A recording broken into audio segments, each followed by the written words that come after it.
So ముచ్చట ఏంటంటే చిన్నపిల్లలకి స్కూల్ ఫీజు ఒక్కసారి కట్టే సిచ్యువేషన్ లేకపోతే ఏం చేయాలంటే ఇగో ఇట్లా ఇట్లా గల్లగుడికి తీసుకొని తాపక్ కొన్ని ఇంటికి ఎవరైనా చుట్టాలు వచ్చినా లేకపోతే మమ్మీ వాళ్ళ సైడ్ పేరెంట్స్ వచ్చినా డాడీ వాళ్ళ సైడ్ పేరెంట్స్ వచ్చినా ఇట్లా ఒక బాక్స్ తీసుకొని దీంట్లో వేసినాం అనుకో ఇంకా మనం జమ చేసినాయి మన చిల్లర పైసలు ఉంటే అన్ని కలిపి స్కూల్ ఫీజు టైంకి జమ అయిపోతాయి.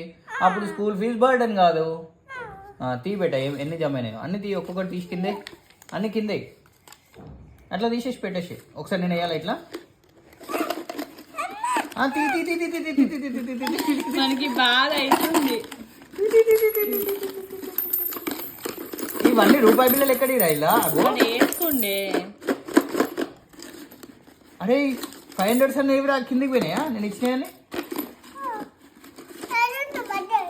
అరే ఈ 10 రూపాయలు ఎట్లతో స్కూల్ ఫీజు ఎట్లా కడతావురా నువ్వు? అగో అన్ని 10 రూపాయలు నోట్లు ఉన్నాయి. అరే స్కూల్ ఫీజు ఎట్లా కడతావురా ఈ పైసలతోని? ఓర్ని అవ్వా ఒకటే 500 నోటు ఉందండి బిడ్డ. ఒకటేసారి ఇష్టం మనం 500.